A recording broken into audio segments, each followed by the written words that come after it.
Good morning and welcome to lecture 10 of the Multirate DSP course. As we saw in the last lecture, we have been covering the blocks, multirate blocks of the upsampler and the downsampler. We will begin by reviewing those principles. Upsampler also leading to the operation of interpolation, the downsampler or the decimation, where we are reducing the sampling rate. So, we will be looking at both of these blocks. First, we would like to begin by studying the properties of linearity and time invariance, and then look at some examples and also apply the concepts of the upsampling and the filtering aspects. So, that is the goal of today's lecture. Let me begin by reviewing the concepts of upsampling and downsampling. So, we begin by looking at the upsampler. The upsampler block, upsampler by a factor of L, an integer factor of L. If the input is x of n, the output is xe of n, and in the time domain we describe this as a sequence which is non-zero if the index n is a multiple of L, if n is equal to a multiple of L, and is 0 otherwise. This is something that we have seen, and this is the description of the upsampler in the time domain. Now, let us write down side by side the frequency domain. Frequency domain could be the Fourier domain or the Z domain. Okay, so, the Fourier or the Z domain. So, what is the corresponding expression in the transform domain? So, we have derived the following result: xe of z, the Z domain, is equal to x of z power L. And we made the following observations about the spectral properties of the expanded signal. The expanded signal, first and foremost, has got L minus 1 additional copies of the spectrum, additional copies of the spectrum between 0 and 2 pi, copies of the spectrum in the frequency domain region of interest between 0 and 2 pi, additional copies of the spectrum. Okay. So, there is a scaling of frequency.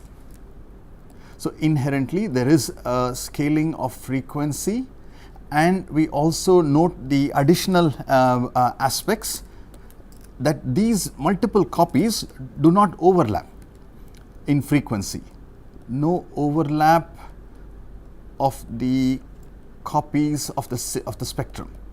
So, the spectral copies do not overlap with each other, copies of the spectrum. So, what we mean by this is, if I were to upsample by a factor of 3 and I have a input spectrum which is from minus pi to pi, the output spectrum, this is x of n, xe of n. If this is xe of j omega, then xe of j omega. Okay, the spectrum of xe of j omega, the expanded signal, has got 3 copies of the spectrum.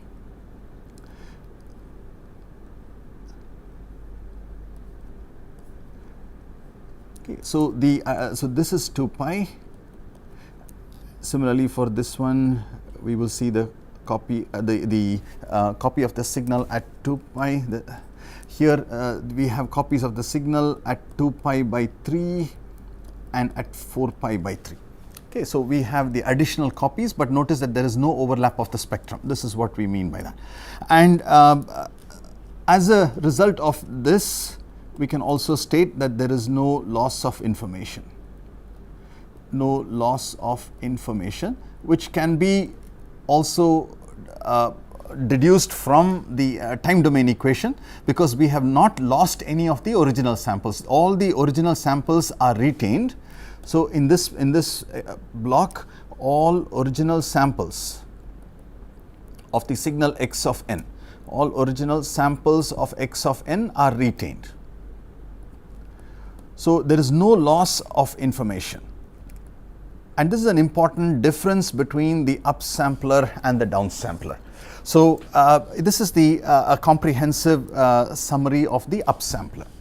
So, the upsampler, a single page description of the complete system. Now, let us move on to the downsampler. We have spent the last few lectures understanding the process of downsampling and the both the time domain as well as the frequency domain interpretations. So, let us write down the block diagram first. The block diagram is a downward arrow with the integer factor which is by which the downsampling is going to happen. So, if this is x of n, the downsample signal xd of n is given by x of mn. Okay, so, we are retaining 1 out of every m samples. So, that is a important element. Now, if we were to describe this in the frequency domain or in the transform domain, we have derived the expression that xd of z has got copies of the spectrum, shifted copies of the spectrum with the scaling 1 over m, k equal to 0 through m minus 1, x of z power 1 over m w m k. Okay, and we showed that there is the following elements: the element of a scaling factor 1 over m scaling factor, the fact that there are additional copies of the spectrum, there is a frequency scaling. There is a frequency scaling that is present, and these copies are shifted. The spectral copies are shifted. Spectral copies are shifted. Okay, so from this combination of the time domain and the transform domain, we can write down the following aspects. The first important point to note is that there is a possibility of the overlap of the spectral copies. It was not, there is no overlap in the case of the upsampling, but in this case, because of the frequency scaling and the shifting, there is a possibility. So, possibility of overlap of the spectral copies,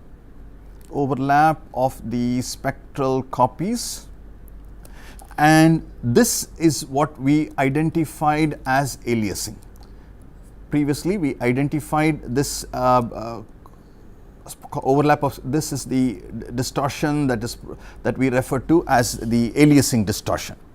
And as in the unlike the upsampler case, here there is a some samples are not being retained.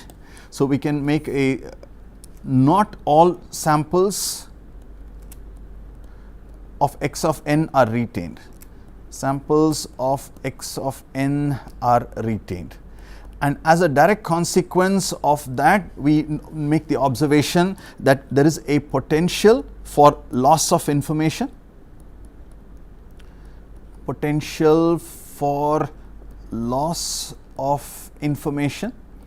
and also for signal distortion, spectral distortion. So, plus spectral distortion, this is a possibility. We can do downsampling without these these errors under certain conditions. So, in general, there is a potential for the overlap of the spectral copies, which will lead to aliasing, and this in turn leads to loss of information and spectral distortion. Okay, so this is overview of the upsampler and the downsampler. Now, in the last few lectures, whenever we have talked, after we introduced the notion of the upsampler and the downsampler, we also introduced appropriate filtering. So, what we would like to do now is these multirate blocks in conjunction with their corresponding filtering operations. So let us look at the upsampler. So we will look at the upsampler plus filtering. Upsampler plus the filtering. Okay, so the combination of these two is what we call as interpolation. Interpolation means that you now have samples at a higher rate. So the process of upsampling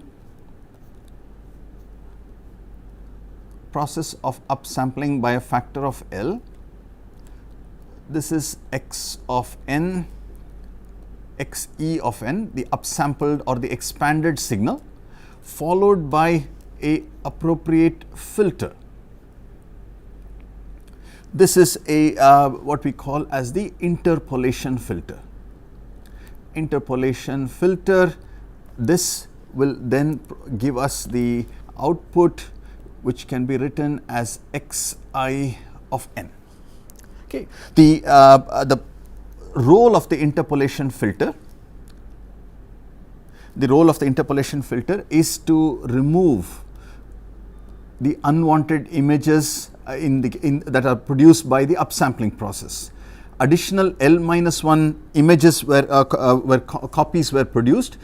Remove the L-1 copies of the spectrum that were obtained in the process of upsampling. Okay. So what the interpolation filter looks like, the interpolation filter, ideal interpolation filter, is a low pass filter which goes from minus pi over L to pi over L. This is the interpolation filter, HIE of j omega, the interpolation filter, and the role of this filter is to remove all those unwanted images. So if we go back and look at the spectrum that we obtained when we interpolated by a factor of 3, let us see how the interpolation will look in this case. So we have the upsampling by a factor of 3. The role of the interpolation filter is to remove the unwanted images. This corresponds to the image number 1, this is image number 2. So it's upsampling by a factor of 3. So the interpolation filter is an ideal low pass filter for when you do upsampling by a factor of 3 from minus pi by 3 to pi by 3, and then the spectrum will be periodic with respect to 2 pi and so on. So basically this is what is retained. So the output of the xi of the interpolated signal, xi e of j omega, now is a signal which has got the first spectral copy between minus pi by 3 to pi by 3, and then we have a sampling rate which is 3 times higher than the previous sampling rate. So this is 2 pi, and then you then see the copies of the signal. Now this is the process of interpolation. So this is the process, we call that as interpolation, the upsampling followed by the interpolation filter. Now the corresponding filtering operation in the context of the downsampling which we saw. So we have the downsampling, and in order for the downsampling could potentially introduce aliasing. The role of the anti-aliasing filter, that is the filtering that we would do in the downsampling case. Anti-aliasing filter will ensure alias-free downsampling.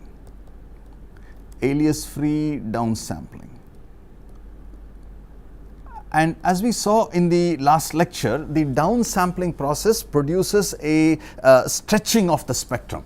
So the anti-aliasing filter is a low pass filter which will be band limited to pi over m, from minus pi over m to pi over m. Now, the purpose of this is to band limit the signal. The original signal may have significant component outside of the band limiting filter. But in order for us to do the downsampling without aliasing, the part that can be retained is this minus pi over m to pi over m, and then at 2 pi correspondingly another copy of the signal. Now, this signal can be downsampled without aliasing. So, that is the key. So, the anti-aliasing filter can be considered as a sufficient condition for avoiding aliasing. Okay, so, that is an important element. It is a sufficient condition to avoid aliasing. And we will be coming back to reviewing this multiple times, the aspects of the anti-aliasing. Sufficient condition to avoid aliasing.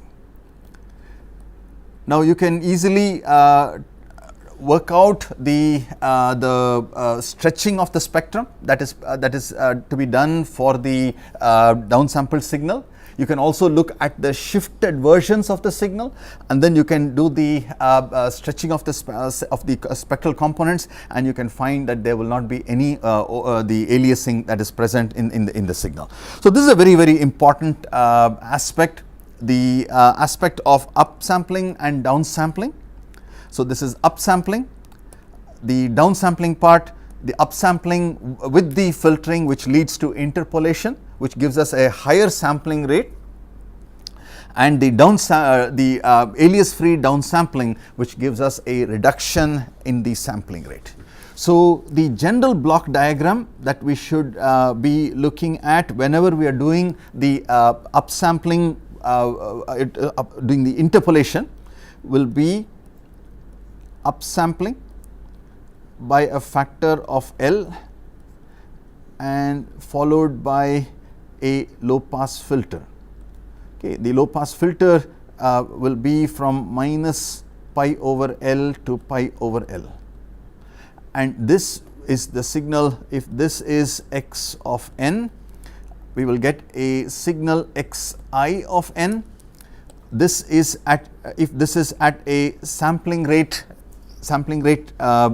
k, this will be at a sampling rate L times k samples per second. This will be at Lk samples per second. So, this is as if you were sampling.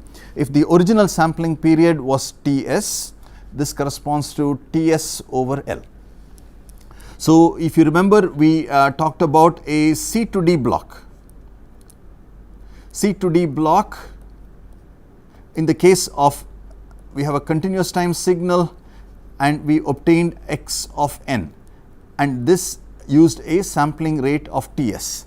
Now, the interpolated signal can be understood as the original continuous time signal, sampled at a rate that is Ts over L, a much faster sampling rate, and this is what we will produce by xi of n.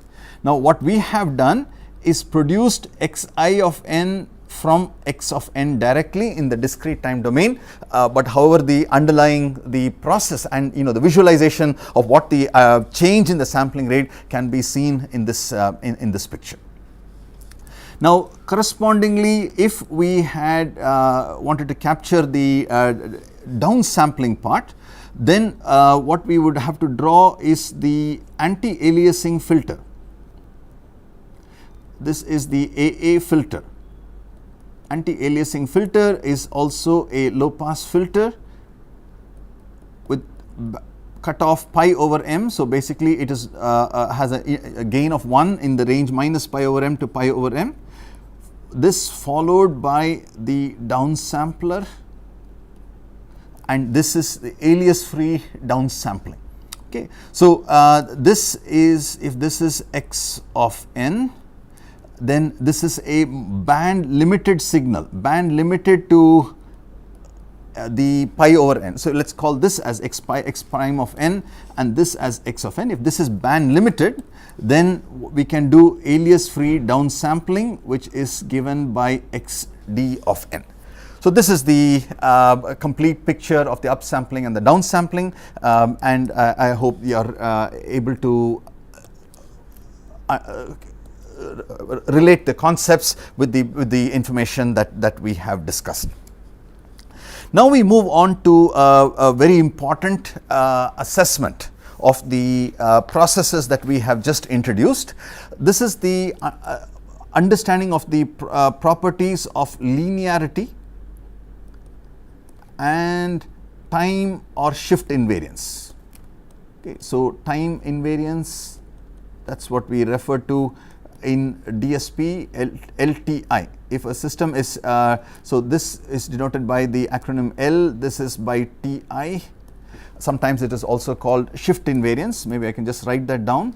So this can also be called shift time or shift invariance. So if you shift the input, does the out by a certain amount in terms of the index, does the output shift by the same amount? So that's a important question that we ask and that we try to answer. Okay, so let us first address the issue of linearity. Linearity requires us to satisfy two properties, the properties of scaling and superposition. Superposition. Let us take the downsampler. Downsampler by a factor of m, integer factor m. Input is x of n, output will be x of mn.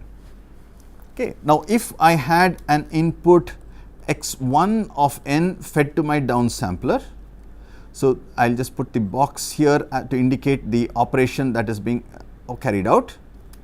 Okay. And what I will get here is x1 of mn. If I have a input x2 of n, I will get x2 of mn. Now notice, very important, if I scale the input by a factor of a, it does not affect, because the downsampler does not change the amplitude. All it does is retain some samples and throw away some samples. So if I feed in a times x1 of n plus b times x2 of n, then what we will get at the output will be a times x1 of mn plus b times x2 of mn. So this basically satisfies the property of linearity. Exactly the basic concepts validated, and it is also true for the upsampler as well. So both of these are going to satisfy the property of the upsampler of linearity. X of n, xe of n, and both of these will satisfy the linearity property. Okay, now the question is, does it also satisfy the time invariance property or the shift invariance? Let us take a closer look. Always good for us to examine the properties of time invariance using a specific example. Okay, so we will look at the downsampler again. Downsampler by a factor of m.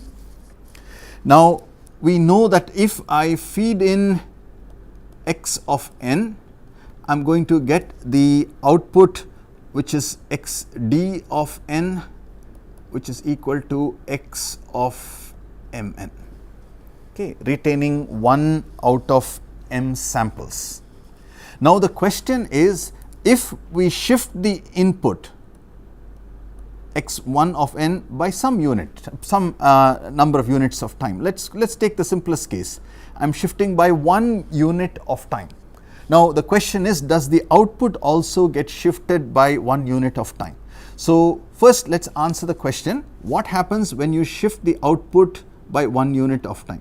xd of n minus 1, if xd of n is equal to x of mn, this is equal to x of m into n minus 1, that is going to be x of mn minus m.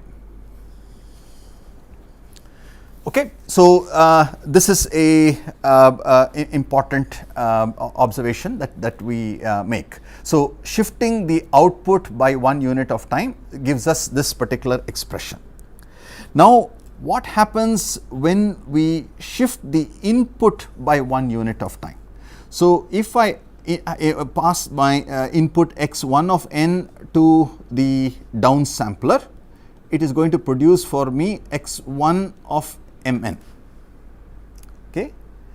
If x of n is equal to x of n minus 1, x1 of mn is going to be equal to x of mn minus 1. Okay. So the input passed through a downsampler produces x of mn minus 1. But the output shifted by 1 unit of time is given by x of mn minus m. So we can conclude that x of n minus 1 does not produce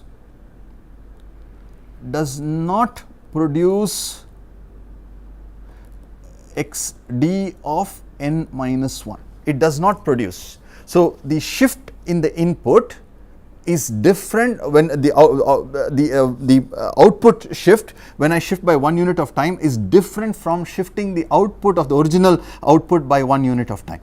So this is a very, very important result. So we find that the downsampler is not time invariant, and it's very probably intuitive to see that if you, because we are dealing with different sampling rates at the input and the output. So a shift by 1 unit of time at the input corresponds to a different shift at the output. In fact, it is sort of intuitive to see that if you look at the sampling rate here, sampling period, this is Ts. Downsampled by a factor of m, that means the sample spacing has now increased. This has become m times Ts. So 1 unit of shift in the input will produce a very different shift corresponding to a shift of the output, because a shift of the output corresponds to m units of the input time, because one shift in the output corresponds to m times Ts. Right? If you change Ts to Ts plus 1, so you will basically get a factor of m corresponding to the which is different from what the shift will be on the input side. So the downsampler is not time invariant. By using a similar reasoning, we can also show that the upsampler is also not time invariant. Okay, this is also not time invariant. So we basically are dealing with two blocks, the upsampler and the downsampler. Downsampling by a factor of m, upsampling by a factor of L. Okay, both of these are linear. Both of these are not time invariant. Okay, so the notions of time invariance, which are so important in conventional DSP, we have to keep in mind a very important element, that we have a situation that the upsampler and the downsampler will not permit us to have the time invariant property to be retained. Now, maybe an example is very helpful for us to understand the difference between the time invariance property. So let us take the following example. Take an example. We will do a downsampling by a factor of 2. Okay, very simple. A downsampling by a factor of 2 means that you retain every alternate sample. Okay, so the input sequence x of n is a sequence which has got number of zeros. Then we have a non-zero segment, which is 1 0 2 0 3 0 4 0 5, and then again it has all zeros. There is a large sequence of zeros. In between there is a, and as we had indicated, the origin will be denoted by an arrow. So, the origin corresponds to the sample which has got the value equal to 1. Now, if I were to ask you if this input was fed into a downsampler, what would be xd of n, the downsampled by a factor of 2. Now, xd of n will be 1, the sample value at origin, then you skip over one sample and you take the next sample, which is 2, 3, 4, 5 and then zeros before and after. Okay, so this is my origin and this is my downsampled signal. Now, the downsampled signal delayed by 1 unit of time. If I wanted xd of n minus 1, what should I do? I should look at the original sequence and shift the origin. That is all that is needed. So, now this corresponds to xd of n, right. The origin got shifted from the original point to a sample to the left, one index to the left, that becomes the new. So, this is the sequence. On the other hand, if I had fed to this particular system x of n minus 1, okay, and I obtained xd prime of n fed in the shifted sequence. Now, what is x of n minus 1? It is nothing but the original sequence, all these zeros. We have 1, 0, 2, 0, 3, 0, 4, 0, 5, 0, dot dot dot, all zeros beyond that point. The shift by 1 unit of time says that the origin is now shifted 1 unit to the left. Okay. Now, if I pass this through the downsampler, I get xd prime of n, the downsampled, which retains the sample number 0 and then every other sample after that. And please note, the output of this system is going to be 0, 0, 0, 0, zeros everywhere. Okay. What did we do? In one case, we took the output and shifted it by 1 unit of time. In the other case, we shifted the input by 1 unit of time and then passed it through the downsampler. So, in this case, clearly we can see that the two are not the same, and therefore, this is just an illustrative example. So, to indicate the, or to validate the claim or the statement that the sequence, the multirate blocks, downsampler and upsampler, are not time invariant. They are time varying blocks, and therefore we will have to handle them appropriately. Okay, so if the aspects of time invariance are nicely captured, what we can then move on to look at a little bit more in terms of the downsampling process. Downsampling process, there is a very important or a very intuitive, a simple result, but it's something that is important for us to recognize and to apply. So, when we do the downsampling by a factor of m, we can get a sequence which is given by x of mn. Now, remember, the downsampling operation is not time invariant. So, therefore, if I apply x of n minus 1, I am going to get a different downsampled signal.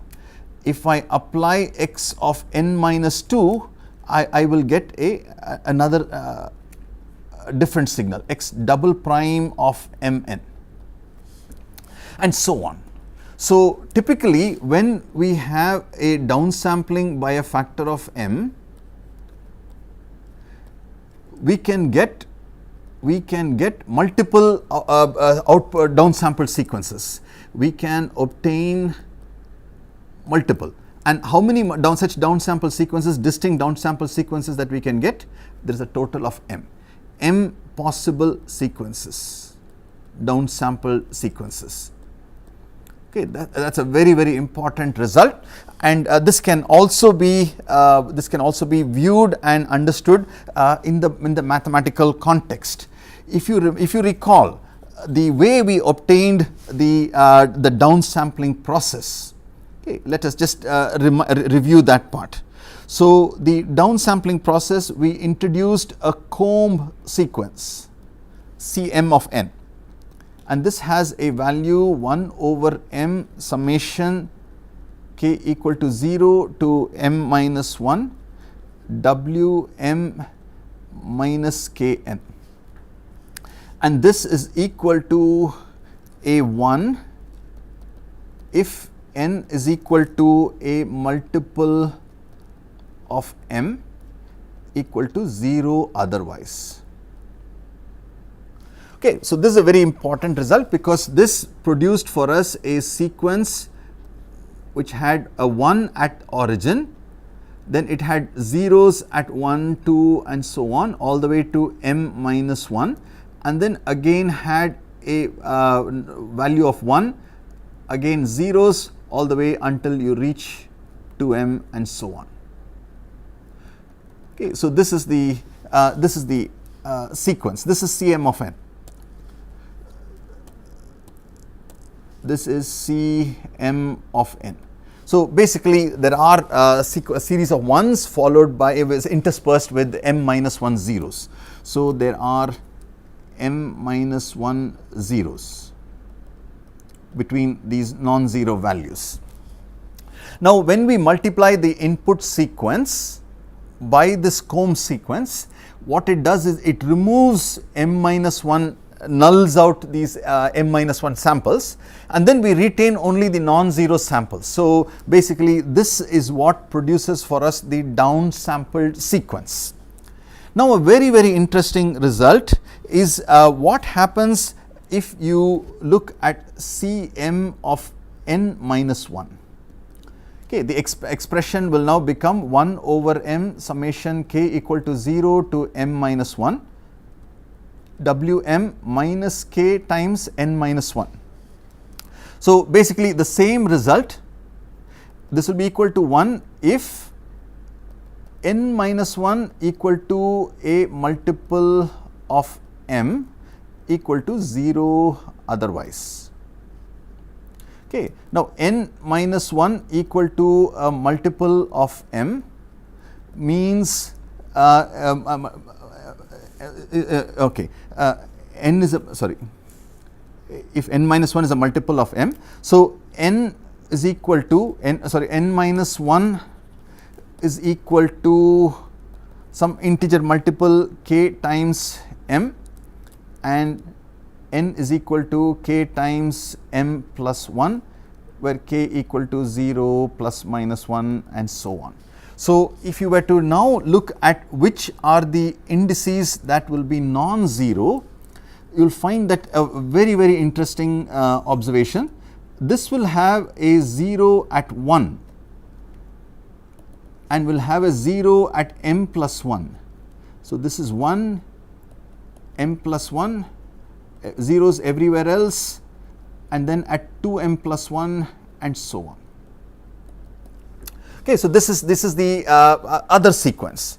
Now, of course, we can then go on to looking at what Cm n minus 2 will look like, and then and so on. So notice that we can get different subsequences from the process of downsampling.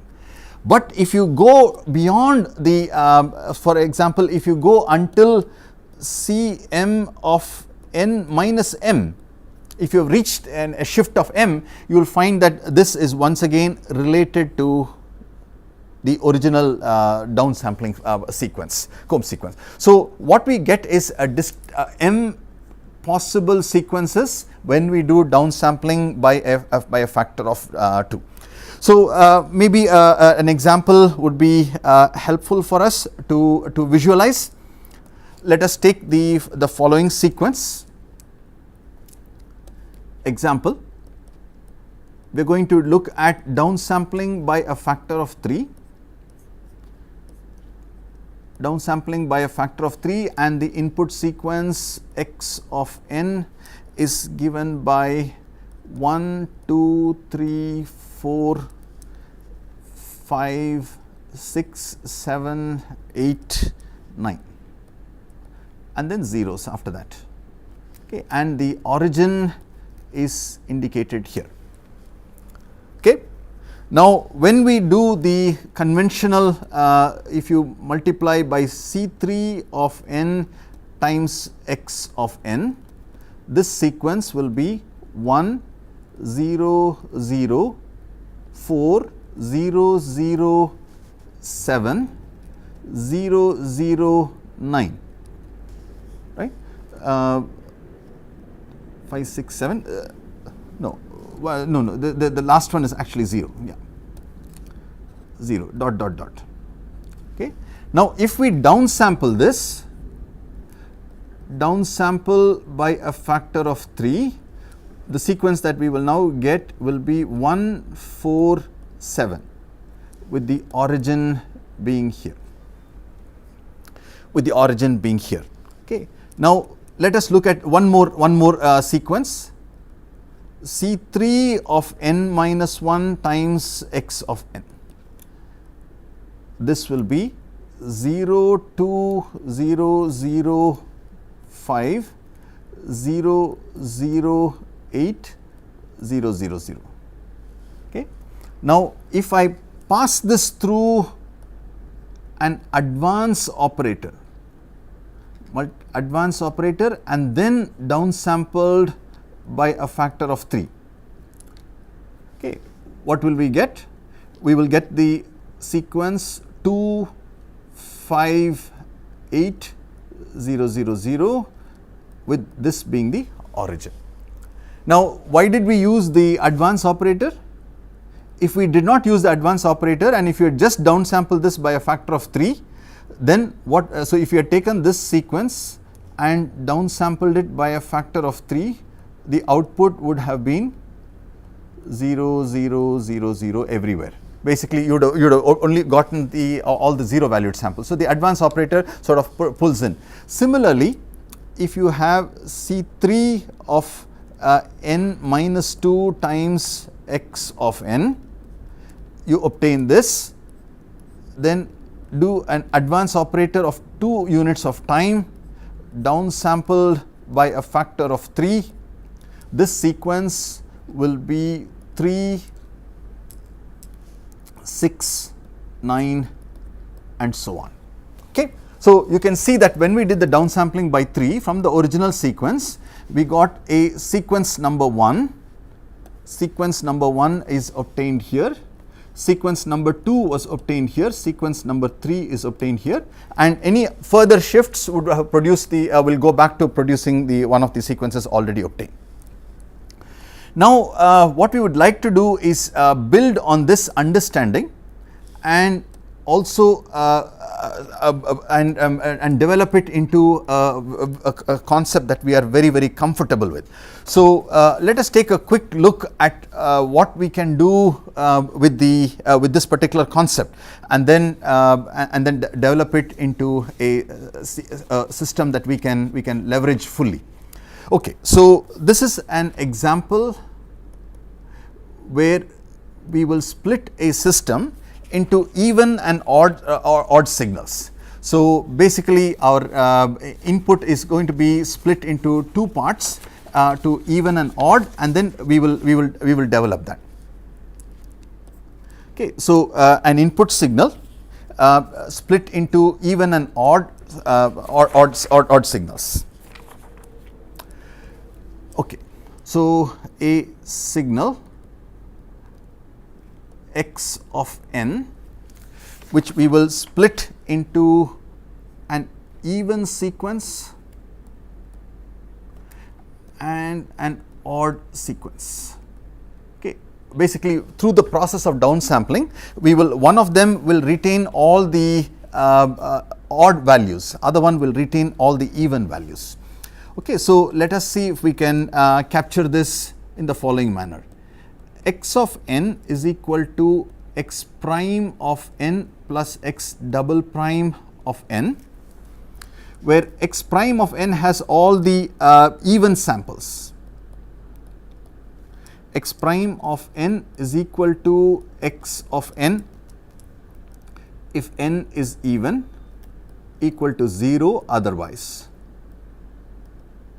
Okay, this is, you can apply the appropriate comb sequence and obtain this particular and similarly x double prime of n is equal to x of n if n is odd, 0 otherwise. Okay, by virtue of their definitions, we can easily see that x of n, this condition will be satisfied. Okay, this condition is satisfied. So the process is that we split the signal into two parts. Okay, the non-zero portion, all the even valued samples are retained in x prime of n. The odd samples,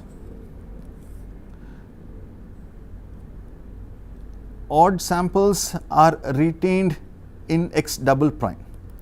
Okay, so basically that is what we are capturing here. Okay, so this is x double prime of n. Now, how would we get an expression for x prime of n? X prime of n can be written as 1/2 of 1 plus minus 1 power n times x of n. So this is the comb sequence that will produce for us only the even sequences. This is like a comb sequence. Similarly, x double prime of n can be written as 1/2 of 1 minus 1 power n x of n. This is also another comb sequence which has got all the odd values. Okay. Now, if you were to write down the corresponding Fourier transforms, discrete time Fourier transforms, you can verify. Please do check it up. X prime of e of j omega. This is equal to summation from n equal to minus infinity to infinity, x prime of n e power minus j omega n. Please substitute for x prime of n and verify that what we will get here is 1/2 of x e of j omega plus x e of j omega minus pi. Okay. Similarly, if you were to get the Fourier transform of x double prime of n, x double prime e of j omega can be written as 1/2 of x e of j omega minus x e of j omega minus pi. Please verify. The purpose of this particular exercise is twofold. One is to refresh your memory of these simple relationships that are present for us in the context of DSP. Okay, so how do we implement the obtaining the odd and even sequences as a multirate process? Okay, so that is the multirate interpretation or multirate representation. The multirate representation of obtaining the odd and even sequences. Representation for the odd sequence and the even sequence. Okay, so the first one, if I take x of n, downsample by a factor of 2 followed by upsampling by a factor of 2, then the claim is that this will produce x prime of n. What I would like you to do is to verify that this indeed is correct. So, where x prime of n has all the even numbered samples, Okay, this box around this, we will call this as system 1.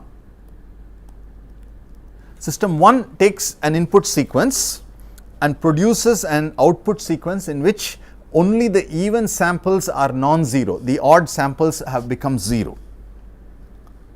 Okay. Now, how can we generate the odd samples using a multirate operation? The following will work. Please verify. Pass the input signal through a delay, 1 unit of time, then apply system 1, downsample by a factor of 2, upsample by a factor of 2, and then apply an advance operator. Okay, so I am going to call it as D minus 1. So, this is a delay operator, delay by 1 unit of time. This is an advance operator by 1 unit of time. So, basically this is what we have put down. Now, the claim is that if you consider this as a box, including the delay and the advance operator, those are very, very important. If you do not have those, you will, this claim is not true. Okay. Now, if you have this as the system 2, the claim is that the output that we obtain here is nothing but x double prime of n, which retains all the odd numbered samples, Okay. So, here is a very interesting observation. Now, if I were to ask you, is system 1 linear? The answer would be yes. Is it time invariant? The answer is no. The reason would be because there are time variant blocks inside. The downsampler and the upsampler are not time invariant blocks. Similarly, is system 2 linear? Obviously linear. Time invariant? No. Once again, the answer is it does not produce. Okay. So, now if I were to give you a sequence as an example, x of n equal to 2, 1, 2, 3, 4, 5, 4, 3, 2, 1, and then zeros after that. Okay, and the origin is this point. Now, x prime of n will be equal to, it will have zeros to begin with, then it will have the sample number 1, it will have a 0, sample number 3, a 0, sample number 5, 0, sample number 3, 0, sample number 1, and so on. The origin is located here. Okay, so, I am going to indicate that there are zeros preceding, okay, and the non-zero portion is what we have captured. Now, similarly, if you were to write down x double prime of n, x double prime of n will capture for us all the odd samples. There will be 2, 0, 2, 0, 4, 0, 4, 0, 2, 0, dot dot dot. Okay, x double prime of n, and this is the one that captures for us the odd samples. So, what we find is that basically it is a time varying operation, but the interesting thing is the following.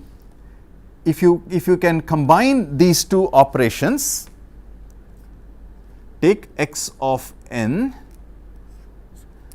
pass it through system 1, take x of n, pass it through system 2. system 1 and system 2 are defined in the previous slide. So this has x prime of n, this has x double prime of n, and we add this together. You can please verify that the output will be equal to x of n. So in other words, this block combination of system 1 and system 2, combination of system 1 and system 2 actually has produced for us a time invariant box, a sort of a trivial time invariant box, because it has produced the input at the output. So this is a time invariant block. So a very key observation, now in the process of downsampling and upsampling, we find that these blocks are time variant. Now the combination of these time variant blocks can sometimes produce for us time invariant blocks. So this is something that we would like to build upon. Now another key element that we will introduce in today's lecture, but we will continue in the next lecture, is what we call as fractional sampling rate conversion. Fractional sampling rate conversion. Okay, now supposing I want to do the following. Supposing I have a signal x of n that is sampled at, let me call this as sampled at 12 kilohertz. Okay, I want to convert this into a signal x prime of n at 16 kilohertz. Okay, the sampling rates are, it's not an integer multiple.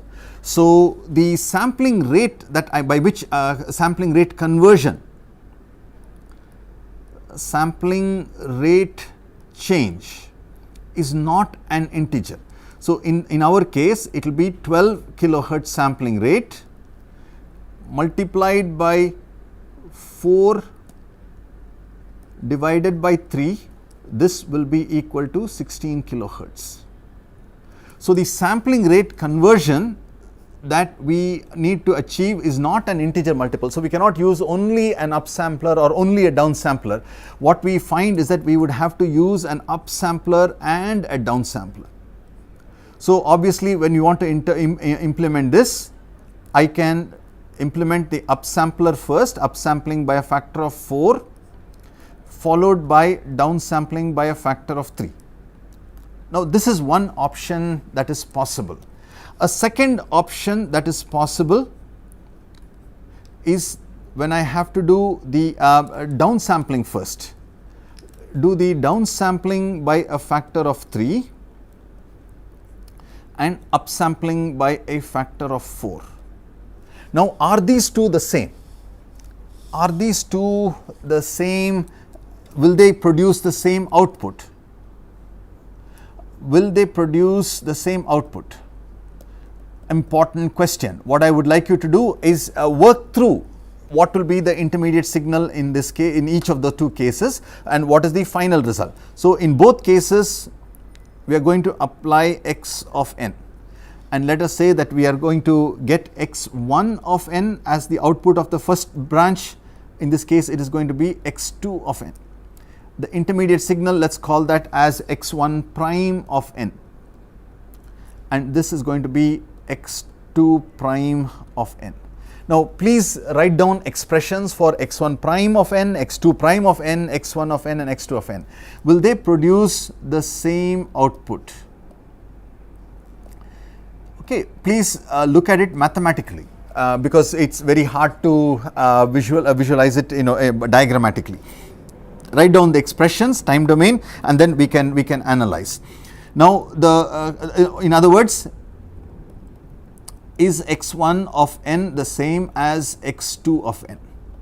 Okay, now this is a very, very important question that arises, because the question that is being asked is, are these multirate blocks interchangeable?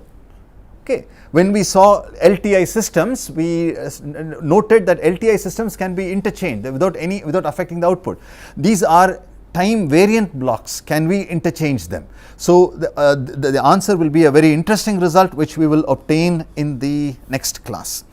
The other aspect that we would like to also understand, which we will again pick it up in the next lecture, is the notion of interpolation in the context of mathematics. Okay, now the context of interpolation is as follows. Now we assume that I have two samples